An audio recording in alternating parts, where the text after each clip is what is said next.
Donc pour que toute arme forgée contre vous soit sans effet, vous devez avoir son contraire. Vous devez avoir l'arme de destruction, l'arme qui opère contre vous. Exact. Jésus-Christ lui-même pouvait guérir le malade juste par la parole. Il n'avait pas besoin d'aller chercher la terre. Oui. Donc c'est pour dire que il faut écouter la voix de l'esprit. La première preuve, c'est que moi, pasteur Elvis Ngassi Gupani, je ne peux pas être sacrificateur. Parce que, sur base de quoi serais-je sacrificateur? Donc, pour que j'exerce le sacerdoce, il faudra que le sacerdoce change. Et si le sacerdoce change, les règles des sacerdoces changent. C'est-à-dire, pour devenir sacrificateur, on n'est pas obligé d'être de la tribu d'Aaron.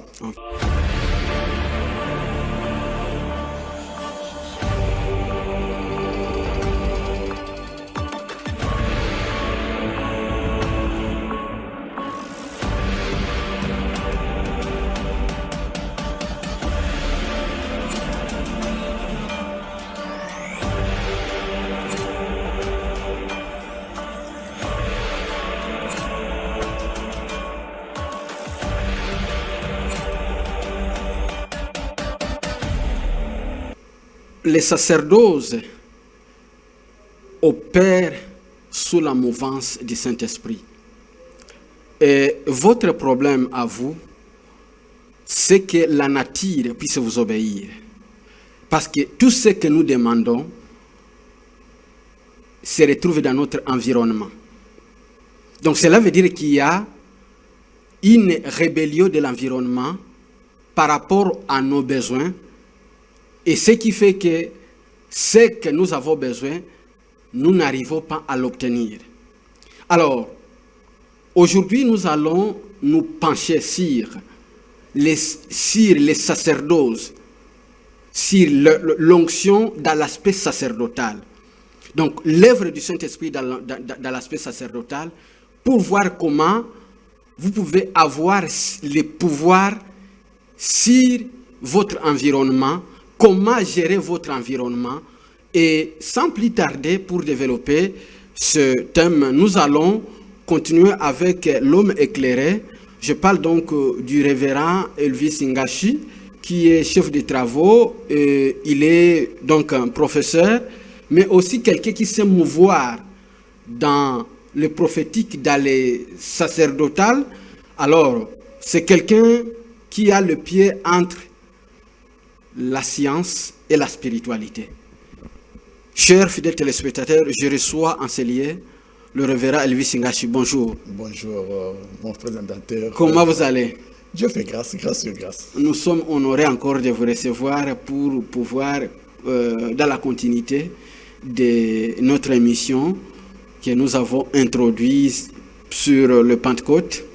C'est pourquoi je vais demander, étant pédagogue, que vous puissiez vous livrer à cet exercice-là de la pédagogie pour résumer dans quelques minutes, en fait que nous puissions éclairer nos amis qui vont nous prendre maintenant, qui n'ont pas eu le temps de suivre des émissions récemment faites avec vous. Merci, c'est un plaisir pour nous d'être là.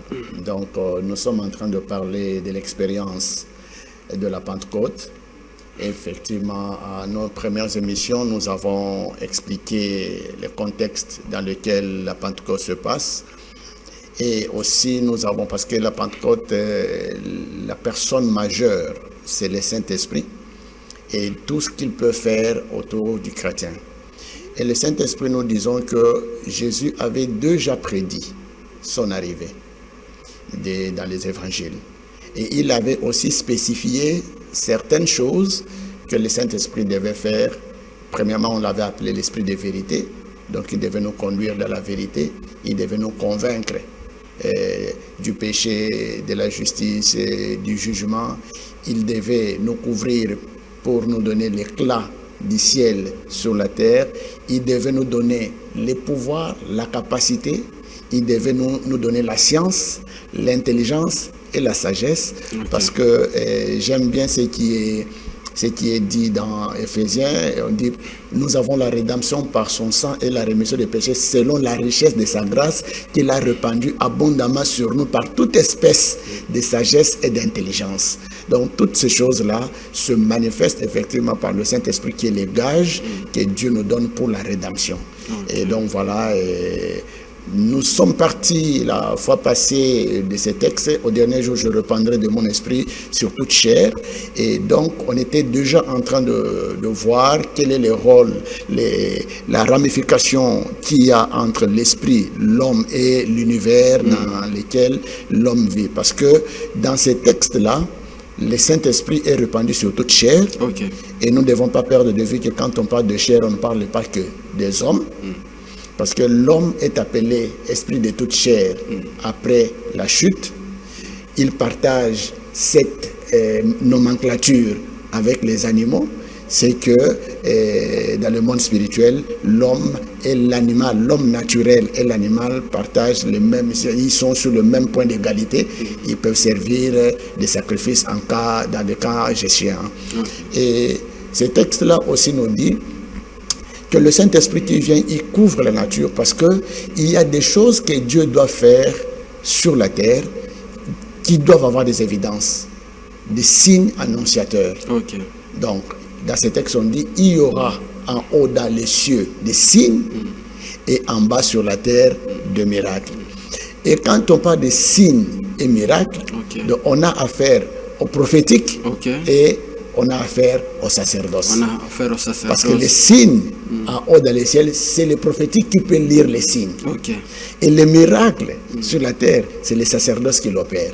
Alors, comme vous venez d'ouvrir les brèches sur les prophétiques, généralement dans nos vies, beaucoup de gens ont remarqué qu'il y a plusieurs personnes qui arrivent à voir ce qu'ils sont en train de vivre. Ils prophétisent sur eux, mais après avoir vu, après avoir prophétisé, donc ils ont la capacité de voir la situation, le problème qui est là dans la vie d'un enfant de Dieu, mais ils n'ont pas le pouvoir de changer la situation. C'est pourquoi vous verrez qu'un bien-aimé, il peut rencontrer un tel serviteur de Dieu, il lui dit, Dieu m'a dit, vous êtes en train de passer dans tel problème, voici ce que vous êtes en train de vivre. C'est exact. Le lendemain, ou bien il part dans une autre église, donc il comprend que Dieu connaît sa situation.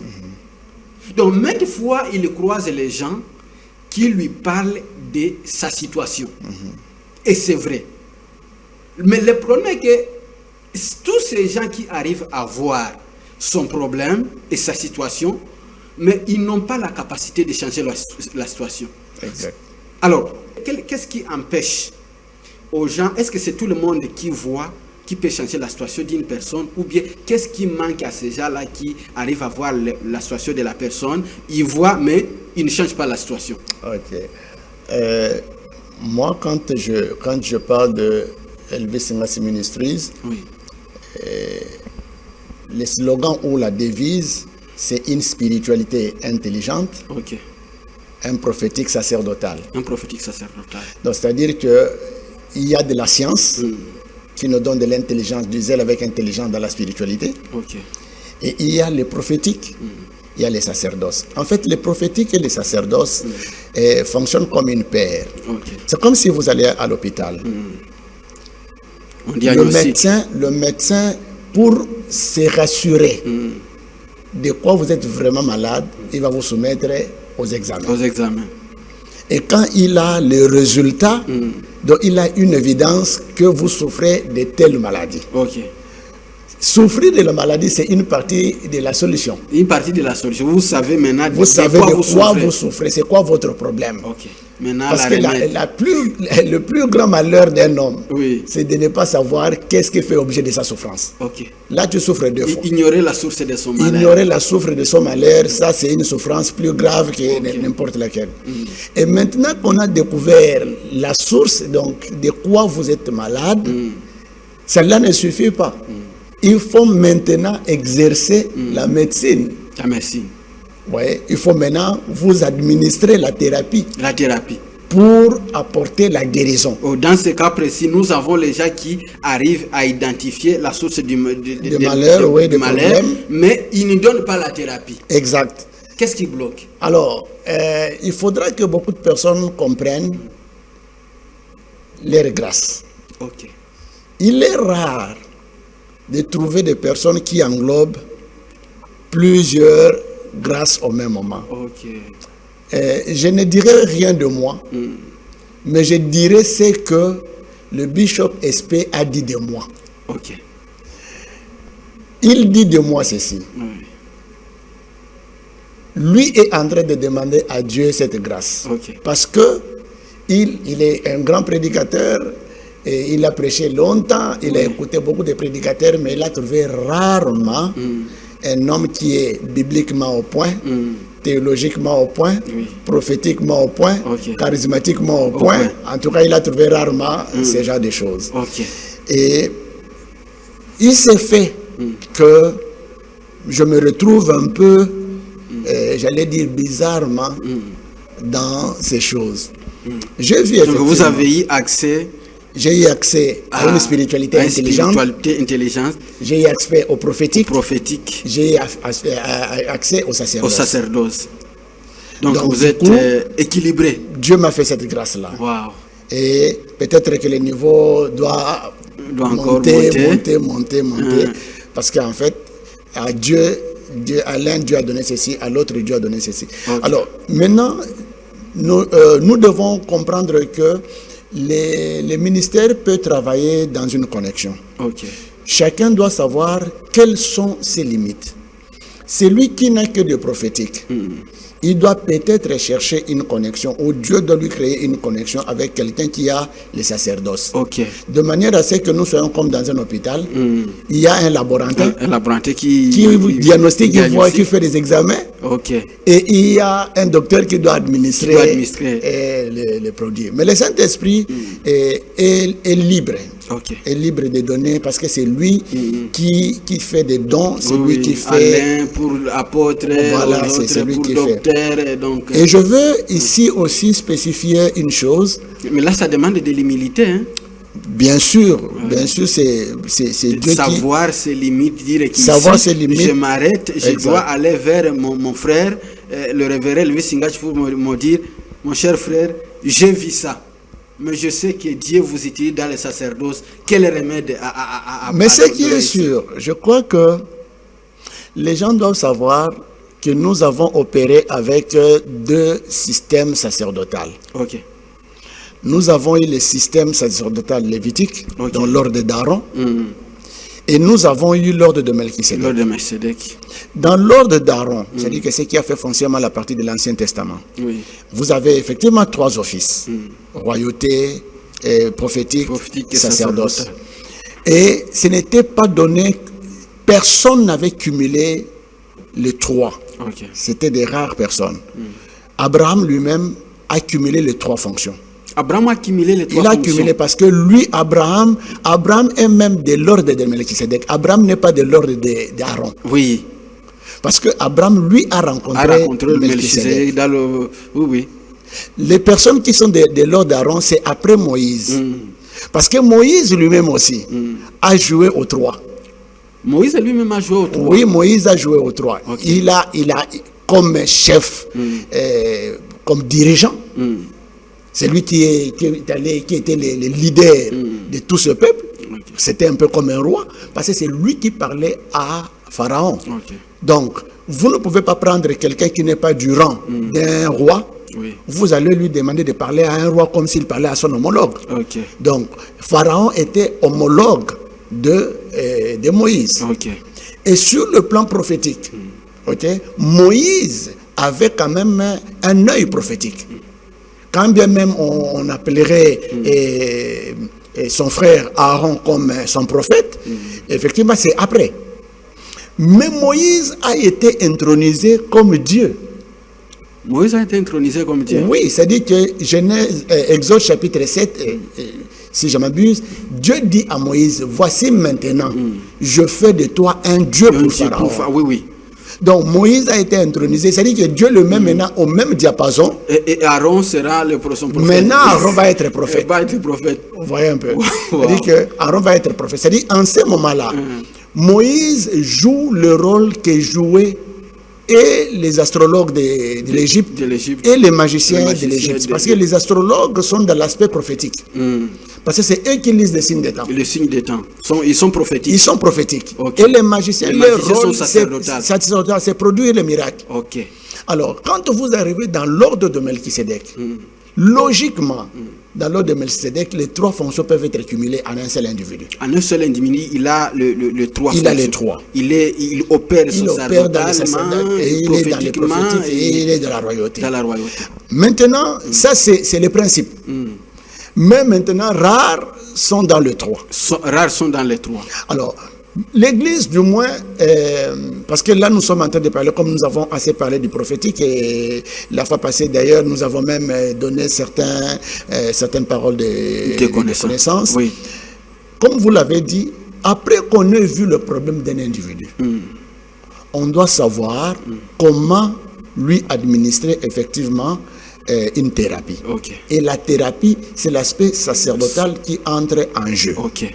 Et l'aspect sacerdotal, c'est cet aspect qui fait assez que Dieu fasse concourir les forces de la nature dans l'exercice du ministère. Okay.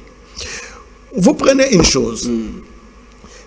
Quand nous prions, déjà il faut que tout le monde sache une chose.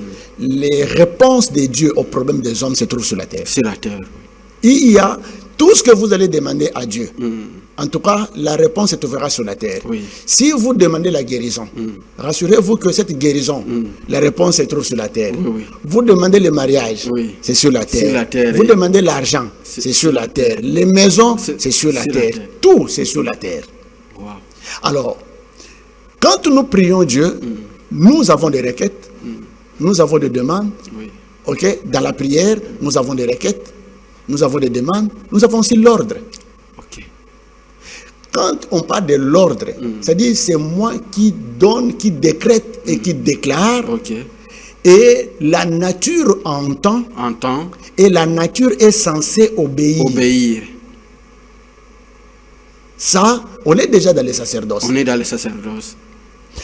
Quand je prie, je lance une requête à Dieu, bon voilà, Dieu, tel est malade, je dois écouter la réponse.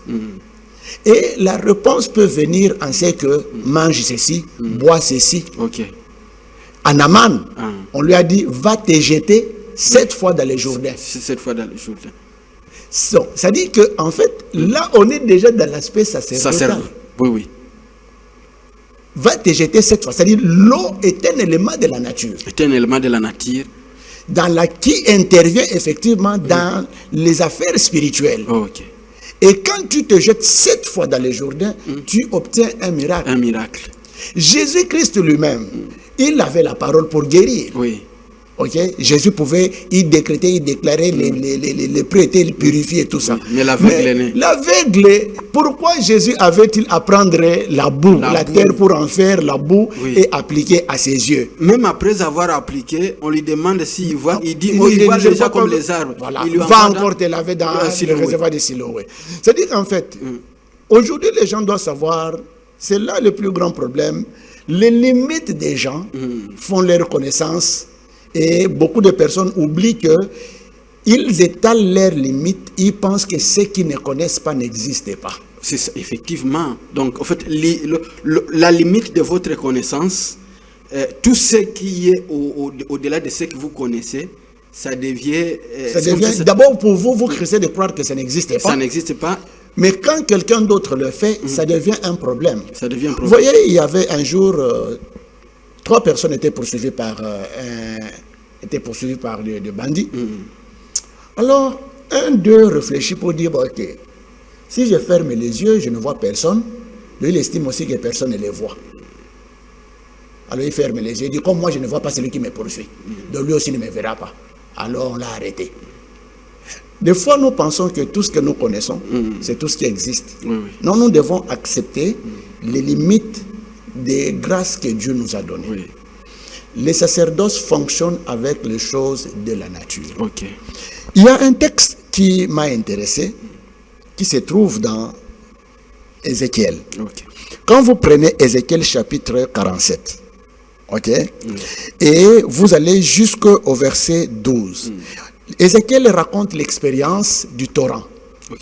On fait voir à Ézéchiel de l'eau et on mesurait des coudées. L'eau était à la cheville, au genou, à la hanche. Et c'était un torrent qui ne pouvait plus traverser, il devait que nager. Ok. Et on dit, quand il allait de l'autre côté, on lui a dit que l'eau que tu vois ici va aller couler jusque dans la mer. Et quand cette eau arrive dans la mer, ça va assainir la mer. C'est le sacerdoce. On lui dit, de l'autre côté, quand tu vas aller, tu vas trouver des arbres. Ces arbres auront toujours des feuilles et à toute saison. Et il y aura toujours des fruits. Et on lui dit ceci. Les fruits te serviront de nourriture. Ok. Et les feuilles te serviront de remède. Des remèdes. Donc, dans les sacerdoces, la prière est une chose. C'est une chose. Parce que vous pouvez vous mettre à prier. Il est vrai, la Bible dit, vous imposerez les mains aux malades et les malades seront guéris. Ça, c'est ce que la Bible a dit. Je peux avoir ma main sur un malade. Alors que je suis en train de prier, le Saint-Esprit, qui est le maître de tout, Le maître de tout. peut me dire, pour ces cas, prends une bouteille d'eau, puis donne-lui. Je ne veux pas dire non, ce n'est pas écrit dans la Bible, parce qu'en fait, tout ce qui doit faire objet de notre exercice de foi ne pouvait pas être contenu dans les livres. Dans le livre. Le Saint-Esprit est là. Le plus grand problème que les gens ont, c'est que les gens veulent voir les choses noir sur blanc. Noir sur blanc. Et pour eux, ils pensent que ça, c'est la loyauté à la doctrine. C'est la loyauté. Et d'ailleurs, c'est une insuffisance des doctrines d'ailleurs. Ok. Vouloir voir des choses noir sur blanc dans la Bible. Parce que dans la doctrine, nous avons la pneumatologie. Ok. Ok. Et nous avons la sotériologie. La sotériologie, c'est la doctrine du salut. La doctrine du salut. Or, le salut de l'homme de Dieu ne vient pas seulement pour l'homme. Ok. Dieu n'a pas sauvé que l'homme. Dieu a sauvé l'homme pour que l'homme sauve la nature. Ok. Parce que la vie de l'homme n'est que sur cet univers, sur cette terre. Si la terre est malade, ok, vous pouvez vous être guéri, mais la terre va vous tuer parce que la terre est malade. Votre nourriture est sur la terre. Vos pieds même, c'est sur la terre. Bon, imaginez un peu que vous êtes en bonne santé, mais vous avez des pieds sur une terre malade. La terre malade vous rend malade. Okay? Pourquoi nous avons des moustiques, nous avons des maladies comme la typhoïde? On nous dit la typhoïde, c'est la maladie de la saleté. Mais pourquoi cette maladie existe? Il y a des maladies qui n'existent pas ailleurs. Vous voyez, il y a des maladies qui n'existent pas ailleurs. C'est-à-dire qu'il y a des maladies, par exemple les palus. Si vous vous retrouvez en Europe avec les palus, vous pouvez mourir. Hein? Pourquoi? Parce que il n'y a pas de thérapie pour ça. C'est-à-dire que c'est une maladie tropicale. Tropicale, oui. Voilà un peu. Donc, l'environnement, si il n'est pas assaini, il va nous tuer. Donc, Dieu ne sauve pas que l'homme. Et quand on parle du salut holistique, il ne faut pas seulement voir l'âme, corps, esprit. Il faut aussi voir environnement. L'environnement. Or, nous l'avons dit la fois passée, le Saint-Esprit est le Seigneur de l'environnement. Il gère l'environnement. Mais le Saint-Esprit qui est Seigneur de l'environnement est notre ami. Il est en nous. Mais pourquoi il est en nous? C'est pour nous donner l'intelligence de savoir comment vivre avec la nature. Vivre avec la nature ne veut pas seulement dire construire des maisons, vivre, mais savoir que dans la nature, Dieu a placé des choses qui nous servent de nourriture et qui nous servent de médicaments, de remèdes. Quand on parle de remèdes, on parle, c'est-à-dire que remède veut dire ce qui guérit une maladie. Ça guérit une maladie. Et toutes les maladies ne sont pas des maladies somatiques. Parce que quelqu'un qui a des limitations, c'est une maladie. Dans votre famille, vous ne pouvez pas toucher. C'est-à-dire que dans votre famille, même une voiture d'occasion, personne ne peut acheter. Ne peut acheter. Et c'est lui qui ose. C'est lui qui ose acheter, mais il a tous les problèmes. Ça, c'est une maladie. Vous êtes dans une famille où des gens, quand ils atteignent 50 ans, ils meurent. C'est une maladie. Vous êtes dans une famille où les gens ne se marient pas. J'ai rencontré quelqu'un dans sa famille, quand on atteint 30 ans, on meurt. Et je suis là en train de prêcher et tout ça. J'arrive sur elle, je prophétise. Et quand je le reçois dans les consultations, la personne m'explique. Et les sacerdoces fonctionnent comment? En fait, les sacerdoces, c'est une science. Ok. Vous voyez, quand quelqu'un vous pose, quand vous avez découvert le problème de quelqu'un, comment vous savez que vous pouvez résoudre ça? Vous savez que vous pouvez résoudre si vous savez comment ce problème est arrivé. Le principe est simple. Donc la solution la solution est cachée dans les problèmes. La solution est cachée par les problèmes. Disons-nous clairement. Vous vous retrouvez dans une famille où quand les gens atteignent 50 ans, ils meurent. On remarque ça. Okay.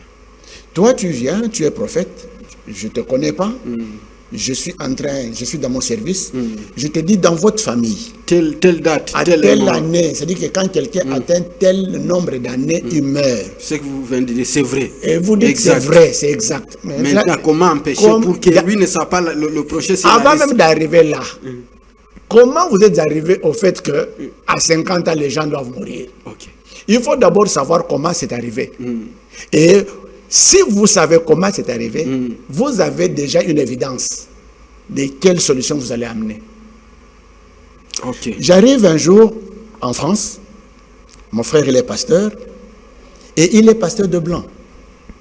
C'est-à-dire que dans cette église, il n'y a qu'un noir. Wow. C'est lui. Tous les restes sont de blanc. Et donc j'arrive chez lui, il me reçoit, il me dit, tu vas prêcher. Donc on est allé à l'église, on n'était que deux noirs. Et on a rencontré les blancs qui étaient là, qui ne sont jamais arrivés en Afrique, et qui n'ont même pas l'intention de venir.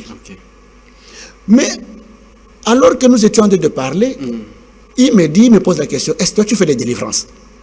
Je dis, ah, mais toi, je pensais que dans votre pays ici, et dans votre logique, et dans votre liturgie, ces histoires n'existent pas. Tu ne parles pas de délivrance. C'est quoi le problème? Il me dit non, il y a un monsieur, on est venu le consulter, parce qu'il y avait un monsieur qui avait acheté une maison, mais c'est invivable.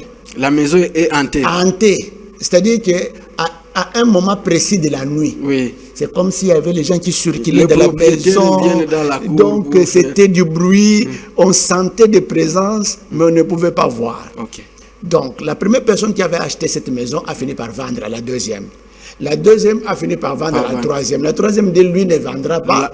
Il faudra qu'on trouve une solution. Là, c'est en Europe. En Europe. Une maison hantée. Où personne ne peut vivre. Personne ne peut vivre. Donc, il y a des gens à l'intérieur qui font des mouvements. Ils sont là. Vous les sentez. Ok. Donc, lui me pose la question. Je lui ai dit, mais toi, qu'est-ce que tu as fait? Il m'a dit non. J'ai dit au couple qu'eux viennent dormir chez moi. Et moi, je vais aller dormir là-bas. Et le jour où je suis allé dormir là-bas, lui est allé dormir là-bas, il n'y avait pas ces mouvements, mais il m'a dit, je pouvais sentir des présences incroyables. Il dit, si tu n'es pas fort, tu peux fuir.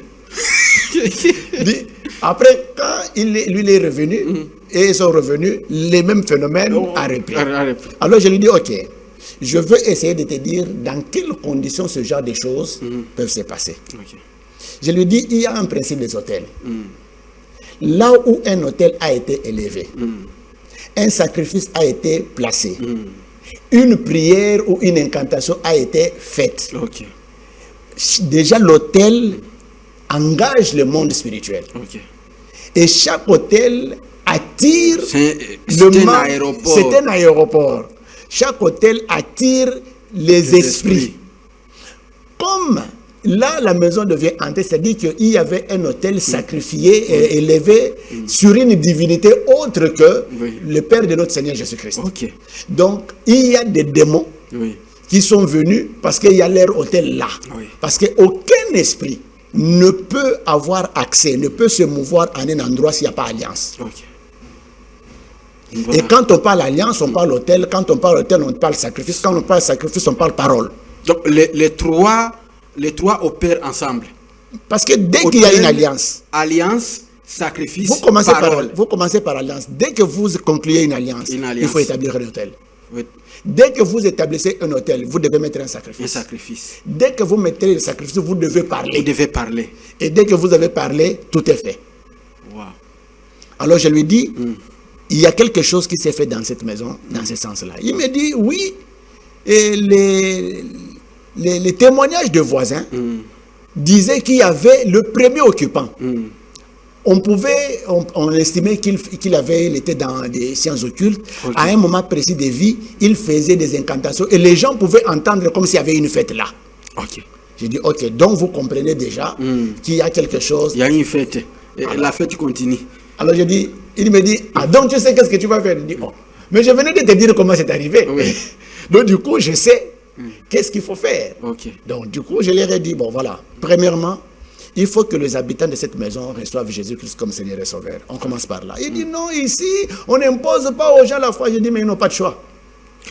Donc c'est là où, c'est par là qu'il faut commencer. Mais c'est par là qu'il faut commencer. Donc, il n'est pas question de venir faire le service. Non, non, parce que si vous faites le service, qu'est-ce qui garantit ce service-là?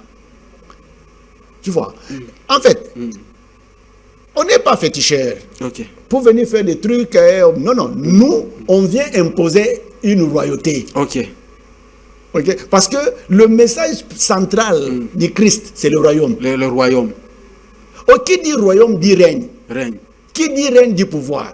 Ok. Donc, le règne devait d'abord, les propriétaires doivent recevoir notre Seigneur, qui est différent de celui qui règne dans ces lieux-là. C'est l'établissement d'un nouvel hôtel. Wow. Donc, le principe est clair.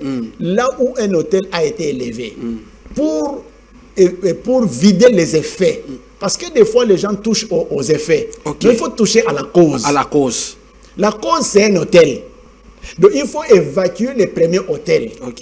Or, le premier hôtel ne peut être évacué que par un autre hôtel supérieur. Donc, l'hôtel supérieur vient briser. Vient briser, mais le principe, le monde spirituel, c'est comme l'armée. Tu es colonel. Quand un général arrive, c'est garde à vous. Garde à vous, oui. Oui, il n'y a pas de débat. Il n'y a pas de débat. Il n'y a pas de débat. On respecte les galons. Oui. L'inférieur se soumet au L'inférieur fait allégeance. Ipso facto. Il fait allégeance au supérieur. Et je dis non, on ne fait rien dans cette maison si ces gens ne commencent pas par recevoir Jésus-Christ comme Seigneur et Sauveur. Parce que c'est d'abord pas l'autel externe à élever. Eux-mêmes deviennent autel. Parce que leur corps doit devenir le temple de l'Esprit. Oh my God. Et quand ils reçoivent Jésus-Christ comme Seigneur et Sauveur, là où il y a Christ, c'est là où il y a sa Seigneurie. Donc si vous êtes dans un endroit où on dit Christ est ici, et la Seigneurie de Christ ne se manifeste pas, donc vous avez affaire à un autre Christ. Pas Jésus-Christ, fils de Dieu de Nazareth. Donc le fait déjà qu'il porte le Seigneur de gloire, alors sa Seigneurie doit se manifester dans son environnement. Ça s'impose. Ça s'impose. On a dit à la mention du nom de Jésus, tout genou fléchit dans les cieux, sous la terre et sous la terre. Donc il faut que Jésus... Et on dit, comment on parvient au salut? C'est en croyant de son cœur et en confessant de sa bouche que Jésus-Christ est Seigneur. Oh, en parlant de ça, je me souviens de l'arche de l'Alliance qui était entrée chez Obed-Edom. Non, pour là où Dagon. Dagon devait... on a pris l'arche de l'Alliance. On est parti. On a rendu la tâche difficile à Dagon. Dagon, vous voyez, Dagon était un objet. Non, pour nos amis qui sont en train de nous suivre, en fait, Dagon, c'est une maison occulte où il y a un dieu qui s'appelle Dagon. Alors, l'arche de l'Alliance a été prise en combat, en otage. Alors, on est venu amener l'arche de l'Alliance dans cet hôtel où Dagon est Dieu pour que l'arche de l'Alliance puisse se soumettre à Dagon qui est leur Dieu. Mais le matin, ils ont rencontré Dagon a fléchi les genoux devant l'arche de l'Alliance. Donc en fait, la première des choses, c'est-à-dire que c'est élever l'autel dans les hommes. Ils doivent donner leur vie au Seigneur. Parce que quoi que vous fassiez, il faut que les règnes restent. Parce que ces esprits sont restés là parce qu'il y avait une alliance, un autel, un sacrifice et deux paroles. Vous utilisez les mêmes principes. Parce que vous voyez, tout malheur qui arrive à une personne arrive par une science. Donc, pour détrôner une science, il faut une autre science. Missile, antimissile. Il faut savoir quelle est la science qui a été appliquer pour fabriquer ces missiles. Ok. Et vous devez savoir quelle science appliquer pour faire l'anti. Ok.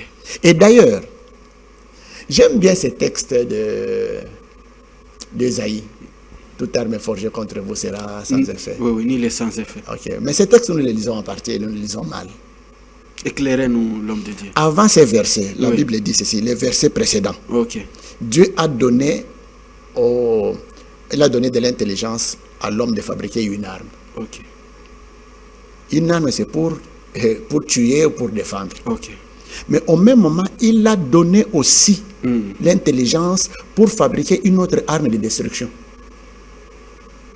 Donc pour que toute arme forgée contre vous soit sans effet, vous devez avoir son contraire. Vous devez avoir l'arme de destruction de l'arme qui opère contre vous. Exact.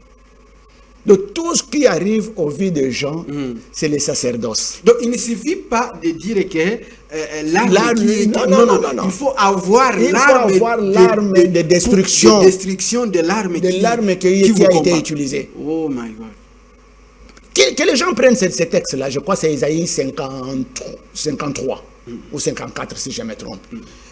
Comme on peut jeter un coup d'œil, oui. On a la Bible ici, on peut carrément voir. Oui, oui. Isaïe,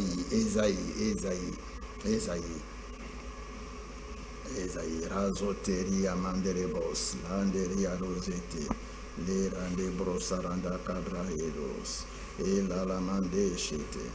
C'est Ésaïe 54. Ésaïe 54. Voici le verset 16. Ok. Voici, j'ai créé l'ouvrier qui souffle les charbons au feu et qui fabrique une arme pour son travail.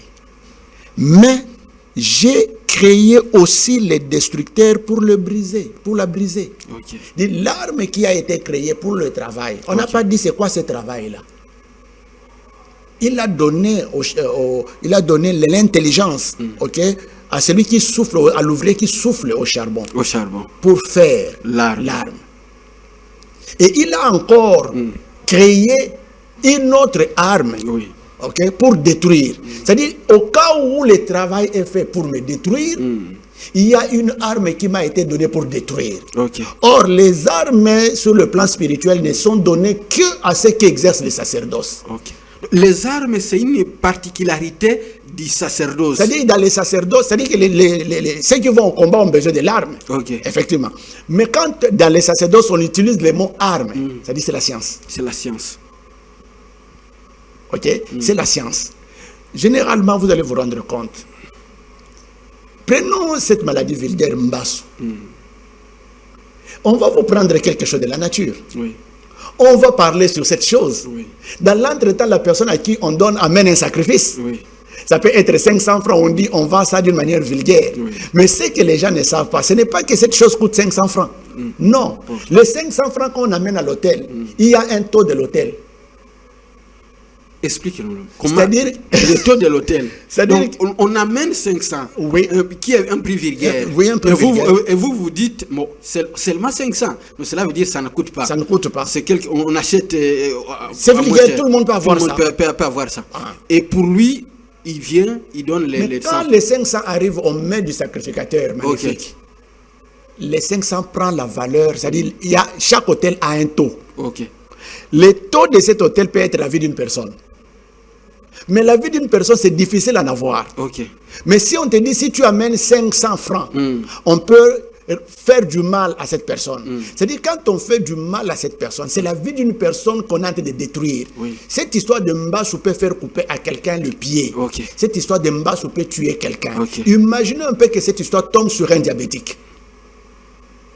Mais tu es mort. Mais la personne va dire, ah non, c'est les mabeka na 500 francs. Non, quand les 500 francs atterrissent dans les mains d'Inganga, il y a un taux de l'hôtel. Et le taux de l'hôtel peut être la destinée d'une personne. Parce que tous ceux qui sont détruits, ils sont détruits par des prix vulgaires. Des prix vulgaires. Vulgaires. On n'a jamais demandé à quelqu'un amène un véhicule parce qu'on va tuer quelqu'un.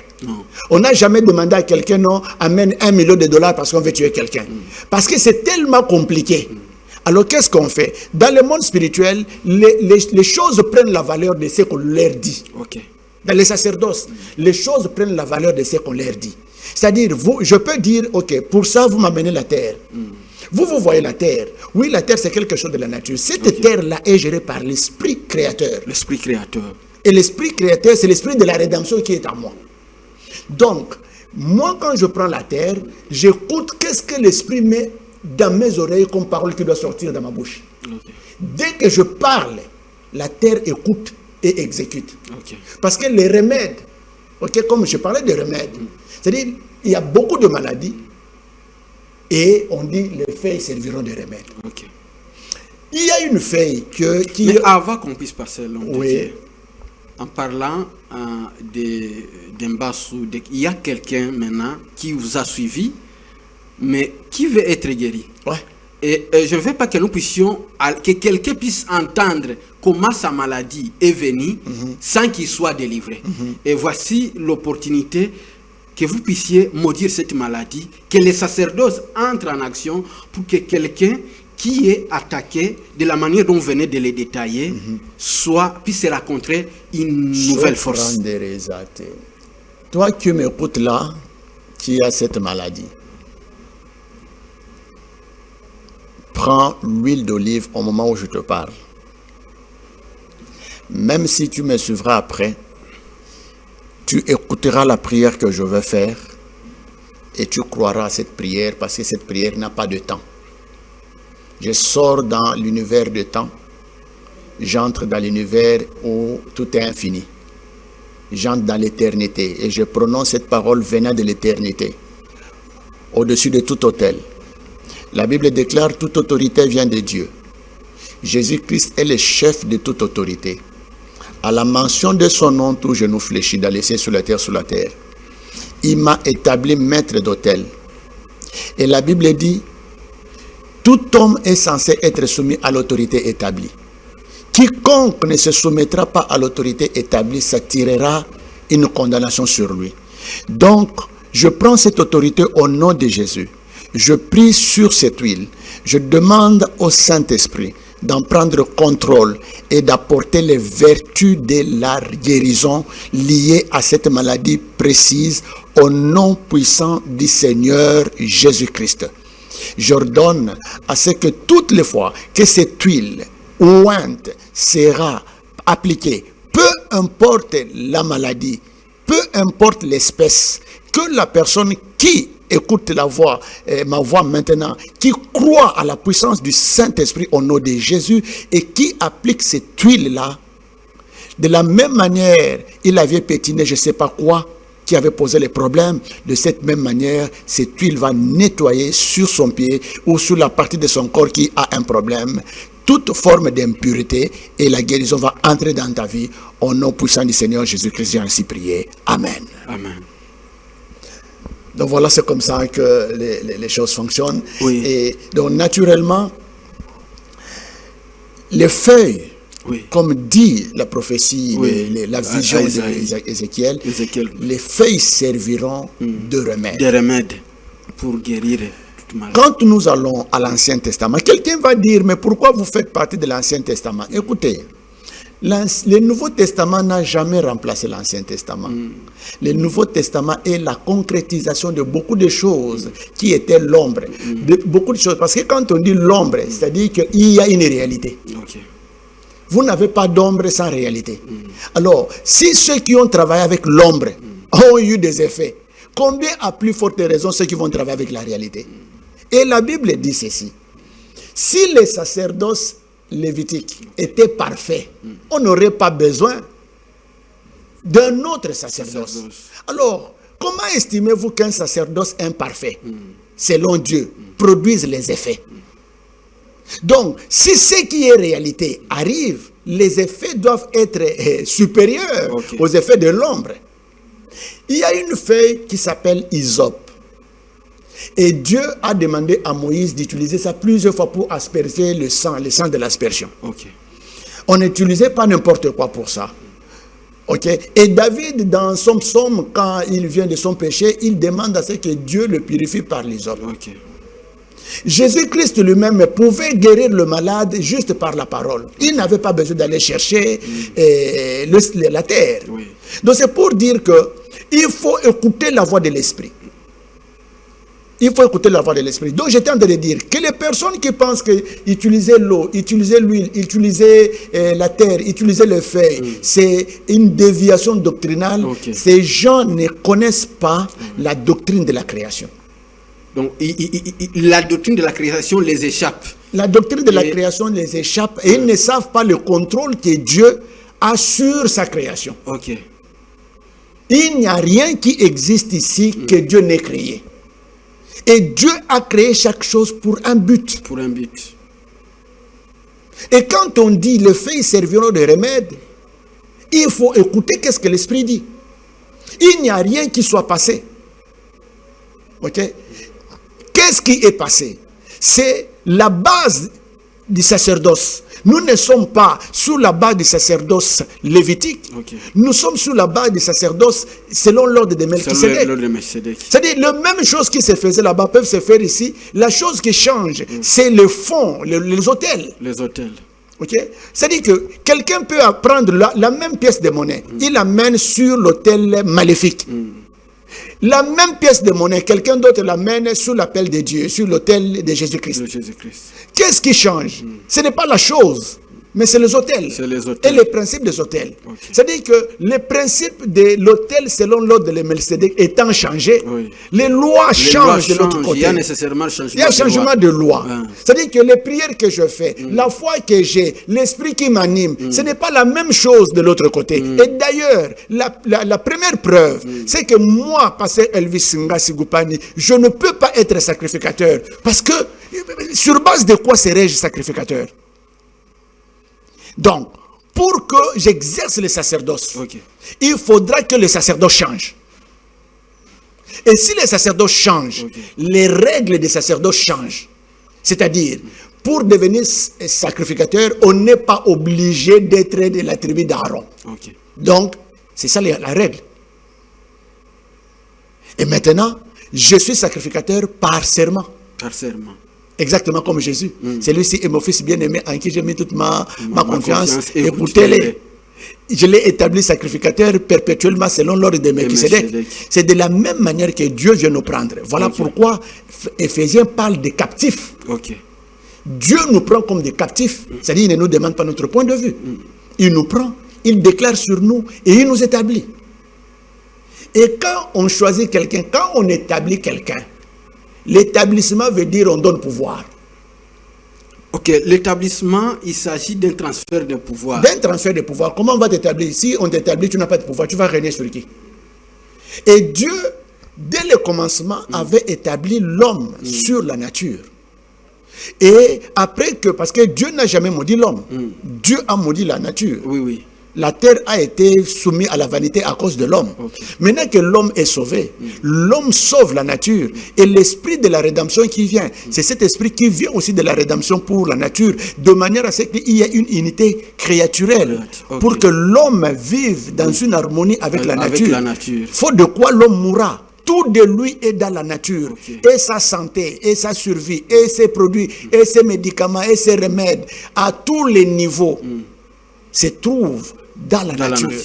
Et l'homme doit dominer la nature. Et la domination de la nature, c'est l'aspect sacerdotal. L'aspect sacerdotal qui n'est jusqu'à présent, dont sa dispensation n'est pas vraiment effective et dont beaucoup déjà aujourd'hui ignorent, et ce qui fait qu'il y a beaucoup de malheurs. Oui, ça dit que je vais être un peu équilibré pour ne pas laisser les zones d'ombre. Nous avons, moi je suis de la tradition évangélique. La tradition évangélique veut assez qu'on prêche à toutes les créatures Jésus-Christ pour que tout le monde soit sauvé. Mais remarquez que quand Dieu nous sauve, il ne nous amène pas au ciel. Non. Il nous laisse sur la terre. Parce qu'il y a un travail à faire ici. Voyez. Il y a des choses que nous n'amènerons jamais au ciel. Personne ne va amener son mariage au ciel. Il n'y a aucune loi qui dit que si vous êtes sauvé, ok, vous êtes sauvé de Christ, ipso facto, les autres choses qui étaient problèmes pour vous deviennent automatiquement. Il n'y a pas.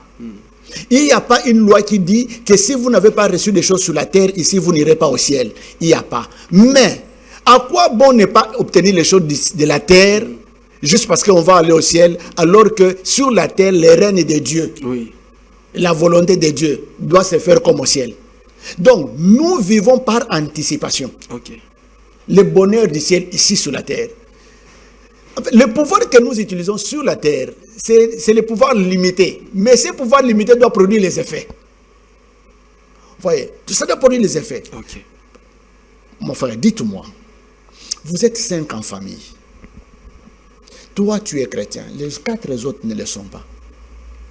Mais les problèmes qu'eux ont, c'est les mêmes problèmes que toi, tu as. Et tu leur dis, croyez au Seigneur Jésus-Christ, vous serez sauvés. Ils vont te poser la question, toi qui as cru le premier, où est le salut que tu as? Parce que les problèmes que tu as là, c'est les problèmes que nous avons. On ne se marie pas, toi tu ne te maries pas. Personne n'a jamais touché 10 000 $, toi tu n'as jamais touché à ça. On ne voyage pas, toi tu ne voyages pas. On va te dire, mais si ce que tu dis est vrai, mais pourquoi toi-même tu ne sors pas d'abord?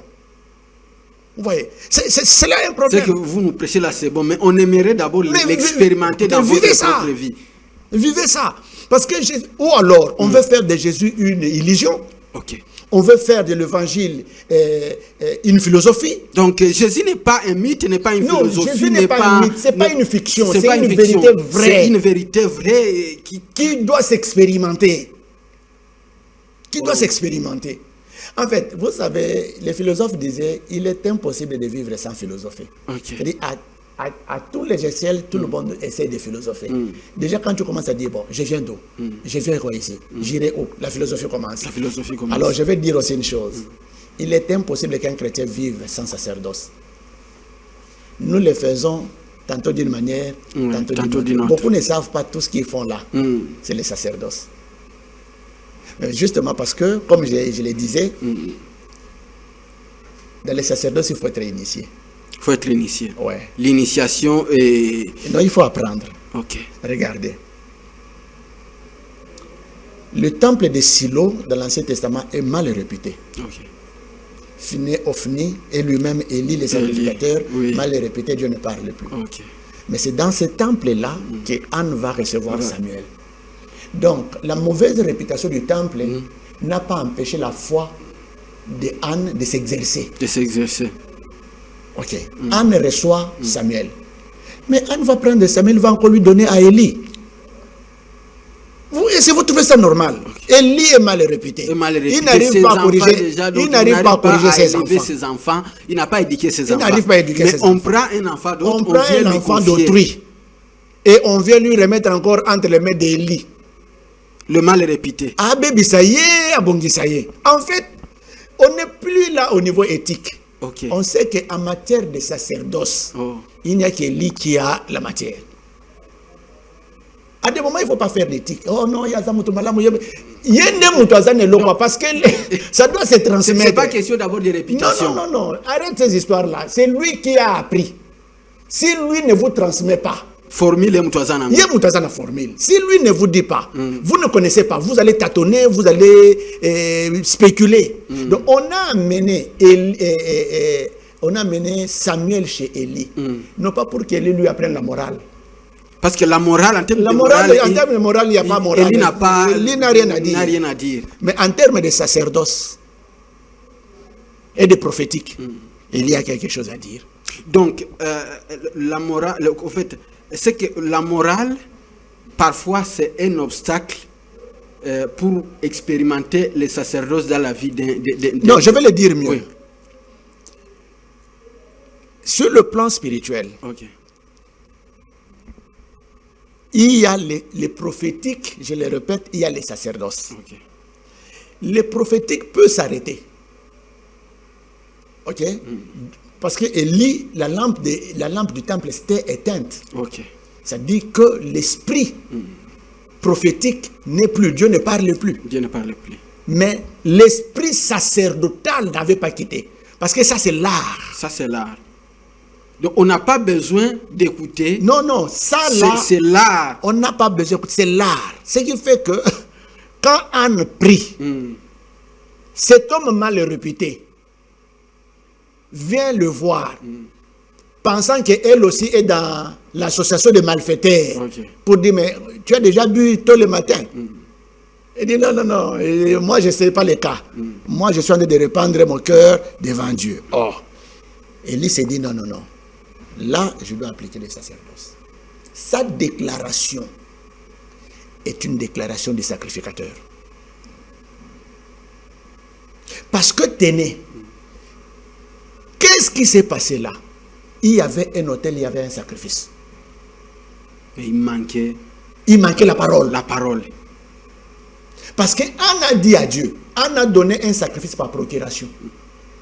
Anne a dit à Dieu, si tu me donnes un enfant mâle, je te le sacrifierai. Ok.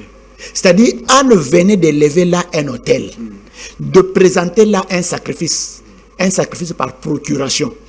Il est resté juste la parole du sacrificateur pour faire un cachet. Et quand Élie vient, il ne vient pas comme un prophétique. Parce qu'il ignorait ce qui se passait. Non, il n'est pas là. Il l'a pris pour comme si elle était ivre. Laissez-moi vous dire une chose.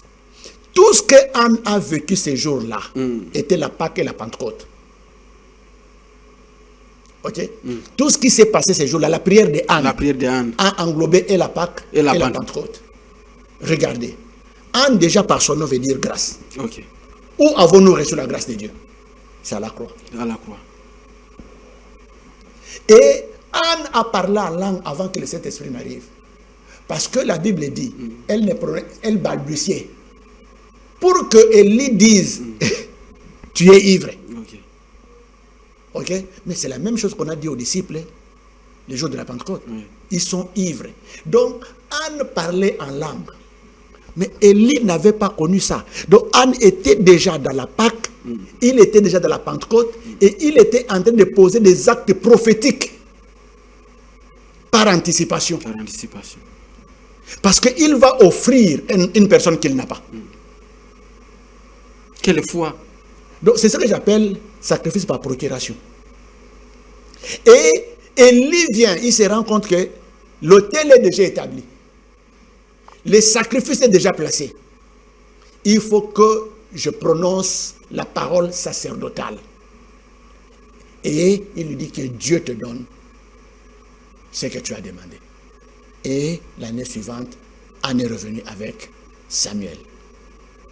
Donc il y a cet aspect sacerdotal qui manque, parce qu'en fait, les gens n'en parlent pas. Nous sommes restés dans l'aspect évangélique, ce qui est intéressant. Nous sommes aussi dans l'aspect prophétique, ce qui est intéressant. Mais l'aspect sacerdotal, souvent on n'en parle pas. Il n'y a pas de vraies conférences autour de ça. Il n'y a pas de vraies adhésions autour de ça. Et chacun de nous le fait tantôt d'une manière, tantôt d'une autre. Donc en balbutiant, et certaines personnes ont peur, ils disent non, certains ont fait de l'eau la doctrine. Non, l'eau ne peut pas être doctrine, tout ça là, ce ne sont pas des doctrines, il y a des rituels. Des rituels. C'est-à-dire qu'une inspiration, c'est une cartouche qu'on ne peut pas utiliser abusivement. Dieu ne viendra pas te dire une chose plusieurs fois. Non, non, non, non, non, non. Quand Dieu t'a dit, si tu pries pour l'eau et que quelqu'un boive, il est guéri, reste dans ça. Parce que les gens confondent rituel et doctrine. C'est-à-dire qu'un rituel doit répondre à la doctrine. Mais un rituel n'est pas doctrine. Et pour parler de la doctrine, il faut que les gens comprennent, ils parlent de quoi? Parce qu'il y a des choses qui sont des actes que les gens appellent doctrine. Non, la doctrine, c'est pas ça. La doctrine, c'est une autre affaire, là. C'est une autre affaire et on peut dormir ici. Et ceux qui lisent, allez-y en théologie. Il y a un livre écrit par le plus grand protestant en théologie qui s'appelle Karl Barth. Karl Barth a écrit sur la doctrine. Il a plusieurs tomes. Et chaque tome a plusieurs volumes. Moi-même, je suis en train de parler de la doctrine de la création de l'écologie. Voilà pourquoi j'ai la possibilité de parler de ces histoires. Il m'a fallu lire au moins 5 tomes avec plus de 4 volumes par tome. 5 tomes, plus de 5 tomes. Et ce n'est pas la totalité. 5 tomes avec plus de 4 volumes par tome. Pour comprendre la doctrine de la création, Dieu de la création, comment Dieu agit de la création, et l'esprit cosmique, comme je l'ai dit, la pneumatologie de la création. Et c'est quand vous comprenez ces histoires-là que vous pouvez comprendre comment les sacerdoces fonctionnent. Parce que dans les sacerdoces, Dieu nous permet d'utiliser les choses de la nature. Le fait de prendre la Sainte Seine, ça fait partie du sacerdoce. La Sainte Seine utilise le pain qui est de la nature. La Sainte Seine utilise le vin qui est de la nature. Le baptême, c'est le sacerdoce. On utilise l'eau qui est un phénomène, qui est un fait de la nature. La terre est un fait de la nature. Les feuilles sont des faits de la nature. Quand vous avez écouté Dieu vous parler, ok, prenez, faites-les, vous allez voir des effets. Donc, on peut comprendre que vous pouvez rencontrer vous pouvez être en contact avec le prophétique, mais votre situation reste la même. Oui, parce que le prophétique, c'est un diagnostic. Lorsque vous rencontrez les sacerdoces, le sacerdoce vous amène à expérimenter une autre dimension. Alors, on ne peut pas parler du sacerdoce sans qu'il y ait quelqu'un qui est en train de nous suivre, qui puisse expérimenter une autre dimension dans ses affaires. Dans son travail, quelqu'un qui est resté à ce poste-là pendant plusieurs années, il y a les gens dont il a accueilli dans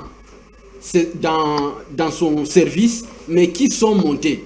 Alors, j'aimerais qu'en finissant cette émission, que vous puissiez user de ces sacerdoces, en fait qu'une vie soit mise sur les rails et qu'une famille puisse témoigner qu'ils ont un jour ils ont écouté Dieu, mais aujourd'hui ils ont vu Dieu faire dans leur vie. À l'homme de Dieu, je veux que vous puissiez écouter le Saint-Esprit, que vous puissiez me voir et que l'action sacerdotale puisse opérer dans la vie des gens et que des vies, que des témoignages soient érigés en ce jour.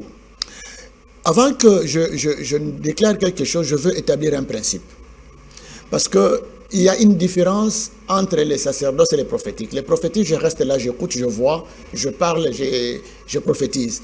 Mais les sacerdoces, avant que je les pratique, la première des choses que je dois établir, c'est l'autel. S'il n'y a pas d'autel, il n'y a pas de sacerdoce. Donc la personne qui m'écoute doit appartenir à un autel. Il doit avoir, c'est-à-dire que quand je dis appartenir à un autel, il doit avoir une église d'attache. Ça, c'est ce qui est sûr. Parce que les sacerdoces fonctionnent toujours avec sacrifice. Les gens essaient de croire qu'on abuse quand on parle de l'argent. Non, écoutez, l'âme de l'homme n'est pas seulement une chose immatérielle. L'âme de l'homme est même une chose matérielle. C'est-à-dire, l'habit que je porte ici, c'est moi. Il suffit qu'on prenne mon habit. On peut en faire tout ce qu'on veut. Ma propre parole là, c'est moi. On peut m'attraper sur ma parole. Par votre parole, vous serez condamné. Par votre parole, vous serez justifié. Où j'ai touché, c'est moi. Alors, quand nous venons à l'autel, en fait, ce que nous amenons à l'autel comme offrande, c'est en fait une substitution. C'est-à-dire, je prends mon problème, je le mets dans une chose, je nomme la chose. C'est-à-dire que quelqu'un va voir téléphone, mais ce n'est plus téléphone. C'est-à-dire que sur le plan spirituel, j'ai déjà donné à ce téléphone un nom. Je lui ai transféré une situation. De telle sorte que quand cette situation va arriver à l'autel, l'autel c'est le lieu de transfert. L'autel c'est un tribunal. C'est le lieu du jugement. C'est là où les gens sont acquittés. C'est là où les gens sont condamnés. Et donc, quand je veux faire quelque chose, c'est-à-dire je veux faire une déclaration sur quelqu'un, aussitôt que j'aurai terminé cette déclaration, la personne doit prendre une offrande. Il doit aller avec à son autel. Il le dépose, que son pasteur le sache ou pas. Mais qu'il soit fidèle à cet autel-là. Parce que je ne suis pas maître de son autel en ce moment. Père, je prie pour quelqu'un qui fait une offrande de substitution maintenant. Qui a un problème de limitation. Qui a un problème de mariage. Qui a un problème d'élévation. Qui ne peut pas prendre de l'envol. la parole qui sort de ma bouche au nom puissant du Seigneur Jésus-Christ transfère à ces sacrifices les problèmes échéants. Et je prie que ces sacrifices mis à l'autel, dès que l'homme de Dieu élèvera la main pour faire n'importe quelle prière au nom du Seigneur Jésus-Christ, que le transfert se fasse et que la paix, la quiétude, l'abondance, la percée entre dans la vie de la personne qui a écouté ce que j'ai dit et qui l'a exécuté. Au nom puissant du Seigneur Jésus-Christ, j'ai ainsi prié. Amen. Bien-aimés, vous venez de recevoir la prière de l'homme de Dieu. Pour vous, vous voulez qu'on puisse vous accompagner.